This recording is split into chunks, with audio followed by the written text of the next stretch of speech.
Hello there. Here today to talk about Spectre, not Phil Spector. So many amusing jokes based on the name over the last couple of days. But no, the new forthcoming James Bond film, James Bond 24, as it was previously known. Because I thought the best time to do a video about it would be 2 days after everybody else has done one, when the iron is quite lukewarm. Obviously Spectre, the return of Spectre, last seen in a Bond film, just about, in the classic that is Never Say Never Again.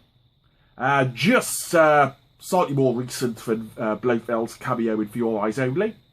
Bit of a shit film. And also I'd say Bond people, if you're watching, and I know you are, sort out the covers of the Blu-rays. Bond has some fantastic artwork, but maybe not Never Say Never Again so much. But every single Blu-ray cover, apart from the steelbooks that they've done, is awful. With increasingly bad, cheap Photoshop jobs. You can make them look much better. They don't have to be uniform. I should say before I start, many of the actors and people involved in this film, I'm not 100% sure of the pronunciation of their name. I actually have the film's Wikipedia page up on my tablet, so I can try and make sure I'm doing the names right, but I'm sure I'm going to mangle them horribly. I mean, I've absolutely no idea how to say Leah Seydoux. That is completely wrong. I'm sorry if you're watching this, Miss Seydoux. I probably won't try and say her name again. But, so apologies in advance for that. But, you know, slightly racist mispronunciation of foreign names. Ian Fleming will probably be behind that, what is he? No. Anyway, Spectre. Quite excited about this. I think it's a good title for the film.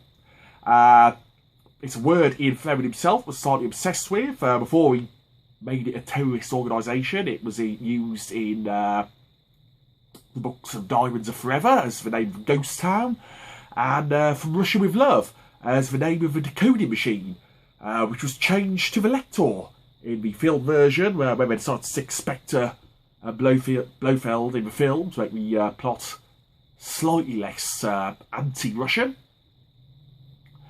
So it's a good title. I'm quite excited about Spectre coming back. As I said, Never Say Never Again, the last film with them in.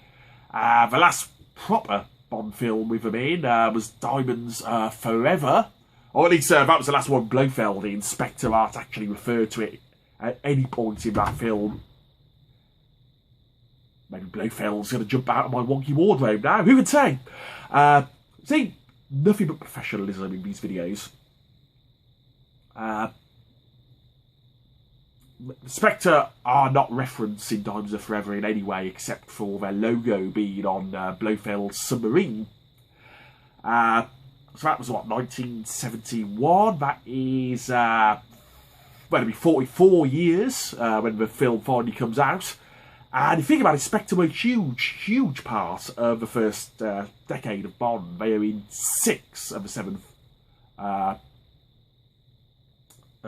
first 7 films. They're in all but 1 of the Sean Connery films. I said they're even in Never Say Never Again. So they were the default main villains for a decade before the legal issues basically removed them from the franchise, apart from that very brief cameo in For Your Eyes Only. But yeah, who officially, of course, that isn't Blofeld in that film. Maybe it's Lobo from Empire Strikes Back, same actor. So sort of it felt like a big build-up. And people would say, well, can you do Blofeld seriously after all these years of jokes and Dr. Evil and all that stuff? And, you know, I'd say it's not dissimilar to when the Daleks were brought back in Doctor Who, 2005. That was after 17 years since they last properly been on TV. And everybody had done the Daleks don't go upstairs jokes, some jokes about the crap effects and general rubbishness of Doctor Who. But they did the Daleks in a very traditional and faithful to how they were of the original show. They didn't redesign them or reinvent them that much, just made the plot a bit more solid. They just did it very, very well, and it worked. So I wouldn't say you need to completely go top to tail on Blofeld and Spectre, especially as the last few films, Silver in the last film, his organisation was exactly like Spectre are in Thunderball. The Book of Thunderball, apolitical, does anything for money, goes for highest bidder, led by a charismatic madman. It's basically exactly the same thing. So was Quantum in the previous film. Unfortunately, Quantum was shit. So maybe that goes slightly against the argument of the idea still working. But certainly Skyfall shows you can do a Spectre-like group perfectly well. In 2014, 2015, with absolutely no problem of audiences buying it. So that's not a particular thing for me. What is interesting is that when the film's called Spectre, which sort of makes it fairly obvious who the villain is going to be, none of the announced casts are Blofeld. Everybody seems to be assuming that it is, let's make sure I get this right, Christoph Waltz. See, I nearly said Christopher there, that would have been a disaster and destroyed all my credibility. Christoph Waltz is going to be Blofeld. Not entirely sure about that. Interestingly, his character name of Oberhauser, and that's probably mispronounced as well, is the name of Bond's childhood ski instructor in the short story of Octopussy. Just a coincidental reuse of the name. Certainly that story, well, the flashback parts of that story involving that character are set in Austria, where the film is predominantly going to be set. So that suggests there could be some connection there. And considering that the Daniel Craig films have been very influenced, shall we say, by the Christopher Nolan Batman films, culminating in the destruction of stately Bond Manor in the last one. Is it possible that this is going to be a Liam Neeson as Ra's al Ghul style character, Bond's childhood mentor, come back as a villain? Or is it just coincidence? But personally, I would say what we're likely to do with Blofeld, and I would say he will be in it in some capacity, is either it'll be like in the very early Bond films, where it's a small cameo, possibly without revealing their appearance, or maybe having a last-second reveal at the end of the film. And that's why they've not been announced yet, because it's just going to be a small part. Or one of the female actresses will be Blofeld. And here we go again. Monica Bellucci. I'm so sorry. Be the most likely candidate for that. Of course, in the continuation novels, there's been a female Blofeld, his daughter. But I think that would be potentially quite interesting, and again, with the Nolan influence, possibly borrowing a bit from Dark Knight Rises. I should say there, of course, Nolan himself steals shamelessly and constantly from the Bond films. The Dark Knight Rises is basically a remake of The World Is Not Enough, with the opening sun sequence from License to Kill.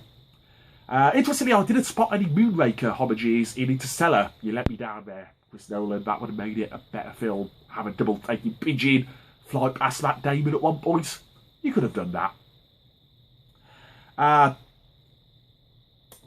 But as you think about it, since License to Kill 25 years ago now, well, 26 when this movie comes out, there has only been one Bond film where the main villain wasn't a pasty white European guy.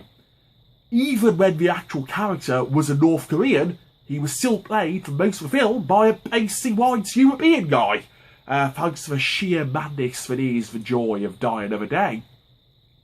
So it'd be time for a change, a shake-up, and a bit fresh. I know, Live and Let Die, people complain about racism of its black villains, but it's actually far worse that there's only one Bond film out of what will be 24 that has a black lead villain. It's the best part after Bond himself. Only one Bond film with a female lead villain. Something to do make the villains more interesting and not feel like we do, especially after Silver himself was so Blofeld-esque. Would be a good idea in my opinion. So that'd be quite nice. In terms of the other stuff that's been announced, I'm slightly disappointed by the news that there's going to be quite a big Ralph Fiennes subplot. You may think, oh, that's another name I mispronounced. No, he mispronounces his own name.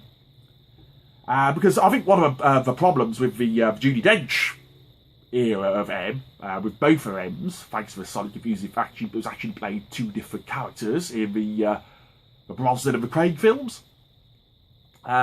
is that they had a great actress, they felt compelled to give her quite big parts in each film, but it got increasingly contrived and unlikely. It worked in The World Is Not Enough, because that was really the first time they'd done it. It worked in Skyfall, because that was her exit film, and it was nice to have one of the main characters have a decent send-off, rather than just sort of vanishing. Desmond Llewellyn previously the only one to get a good last scene. The other films, Die Another Day, when she goes to North Korea and sits in a room that's about to get destroyed by a death laser from space.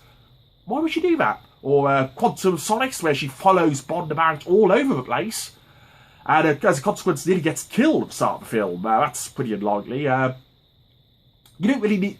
M is an exposition character every time. One of the character is to establish what the film is going to be about. You don't need to give her or him a huge role in each film. You'll see a good actor who can convey the exposition well and in an interesting fashion, so you don't get bored. Also, yeah, we have Skype and video conferencing now. M doesn't need to fly all over the world to have a 3-minute conversation with Bond. If they do that with each of their agents, their expenses budget must just be insane. So that's slightly worrying. Also, slightly worried about the mentions of there being some sort of legacy of Judi Dench's name involved with the film. I mean, probably be a good idea to just move on from that rather than have a overhanging Ralph, as he's got to properly establish himself as M in this one. Other interesting news is that Mr. White from Casino Royale and Quantum of Solace is coming back. Leading speculation that Spectre are going to be either a renamed and reformed version of Quantum, or it's going to be a Quantum versus Spectre film. Because I don't really like Quantum of Solace and thought the organisation as portrayed were a bit shit, I'm not terribly interested or excited about that. But, he was an interesting character who is one of the main plot holes of Quantum of Solace. He just sort of vanishes from it without any explanation, thanks to his death scene being cut out. So that could be alright. In terms of cars, I know nothing about cars.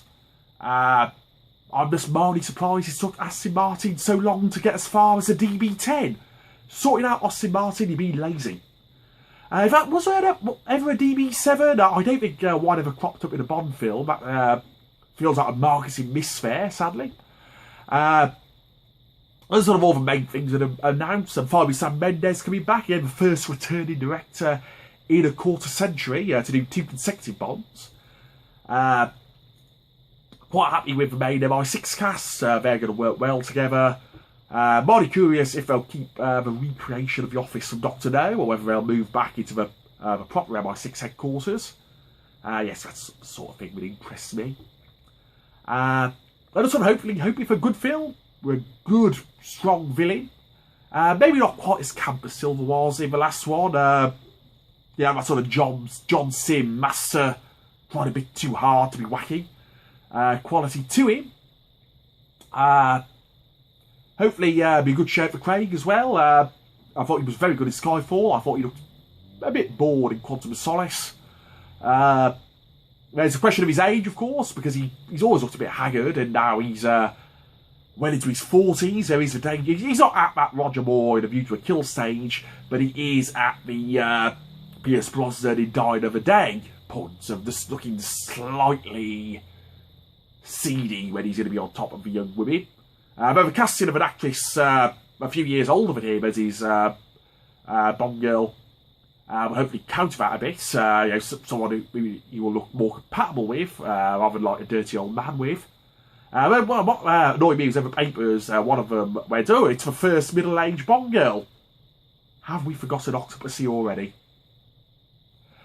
But overall, yeah, a year to go. That's pretty much the main things we know about the film at this stage. I'm just hoping it'll be good. And that they get back on track to make it a bit quicker. It's ironic that Bond basically established the knocking out big blockbusters production method that people like Marvel are using now, but they can't seem to keep to it themselves. It'd be nice to have at least one more with Craig. If they keep having sort of bigger gaps between the films, I would think there is a good chance this will be his last one. So yeah, get us one into 2017 to round off his era. So I think that will probably be his last one. Because after that, he's likely to be heading into the Roger Moore territory, definitely. But final thought, as who could be Blofeld?